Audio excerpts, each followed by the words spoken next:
그럼 수익률은 어느 정도일까요? 수익률은 400% 정도 되는 것 같고, 당시에 매수 가격이 5억 7천이었고요. 그러니까 주택담보대출이 그 당시에 조정지역이었으니까 60%, 3억 5천. 그리고 신용대출 9천 땡기고, 그 다음에 남아있는 이제 제 현금들 1억 3천. 거래가액은 최근에 나왔던 게 2층이 10억 7천이 나왔어요. 그러니까 뭐 보수적으로 잡아서 11억 정도. 자, 그렇게 되면 1년 정도 사이에 차익이 5억 2천 정도 난 거죠. 네. 5억 2, 3천 정도 나는데, 그럼 이거를 1년으로 환산하면 12달로 나누면 한 달에 4천만 원 넘겠네요. 네, 조금. 4,500만 원 정도 되구나. 네.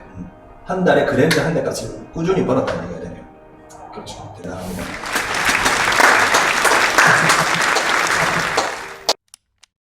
이거는 무주택 동료들에 비하면 이 수익이 어느 정도의 가치인지 한번 말씀을 해주세요. 일반적으로 연봉이 한 5천 정도 되는 직장인들 가정이 있다고 계속 가정을 하고 아기도 있고 하면 한 달에 사실상 100만 원 모으기도 쉽지가 않거든요. 한 달에 100만 원씩 적금한다 그러면 1년에 1200, 10년에 1억 2천이니까 40년 정도 빠는 것 같습니다. 대단하십니다. 그 정도 차이. 40년이면 30을 잡아도 70살, 네. 30대 3포 세대다 5포 세대다 얘기가 많던데 네. 어떤 생각 드세요? 3포 세대도 있고, 뭐 5포면 결혼, 출산, 내 집 마련, 임금관계 여러 가지 항목들이 있는데, 사실상 한 1년 전에 내 집 마련을 저도 못했다면 그 몇 포 세대 안에 같이 들어가지 않았을까. 결국엔 거의 다 그 포라는 게 생긴 게 돈이거든요. 돈 때문에 다 생기는 건데, 내 집 마련으로 인해서 조금 더 여유로워진 게 있으니까 그런 것 같습니다. 뭐 그것도 말씀 좀 드리자면 돈이라는 것도 맞아요. 돈이라는 매개체가 있다는 것도 맞지만 그래도 돈이 아예 없는 사람은 없잖아요. 어느 정도는 다 있는데 결국은 내 집 마련이란 말이에요. 내 집이 있으면 왜 포기해요? 결혼, 연애는 뭐 별개의 얘기지만 결혼부터 해서 내 집 마련과 인간관계도 포기할 필요도 없죠. 근데 그게 열등감 때문에 그런 거죠. 그렇죠. 그래서 그런 부분들을, 그런 열등감을 없애기 위해서 내 거를 가져야 돼. 특히 말해서 내 집도 가져야 돼. 내 건물도 가지면 더 좋고. 그것들이 나에게 큰 도움을 준단 말이야.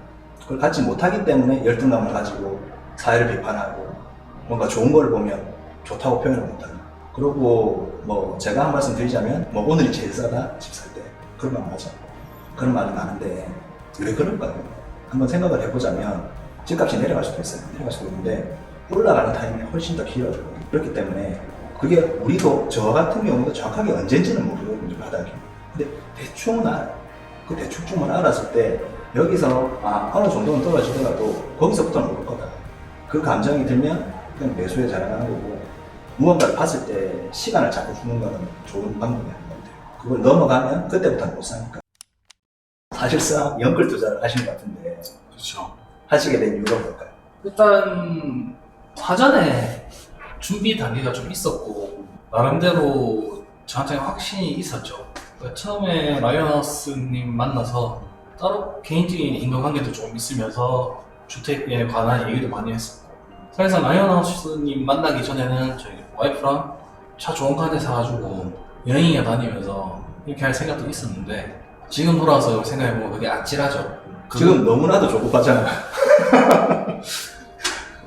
그때 그걸 만약 샀으면 그걸로 이제 계속 그것만 보고 쳐다보고 손가락 걸고 살았을 것 같고, 지금 뭐 만약에 사고 싶은 걸 사면 되니까.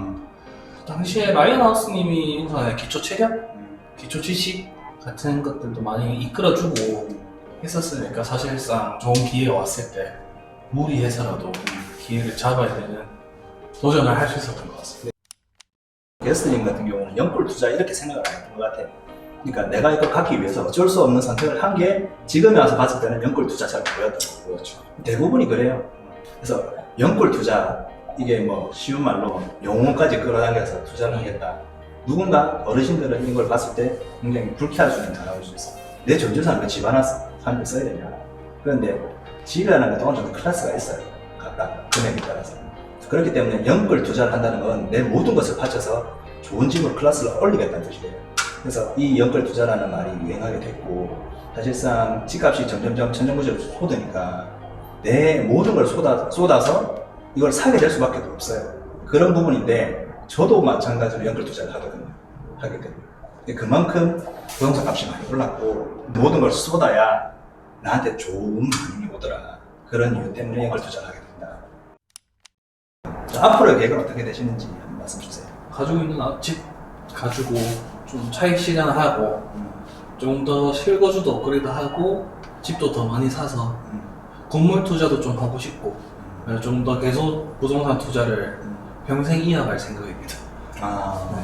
그러니까 이게 모티브가 돼서 그렇죠. 아파트도 더 사고 싶고 좋은 거 갖고 가고 싶고 그걸 모아서 또 건물 나무 사고 싶고 그래서 건물주가 되는 것도 목표다.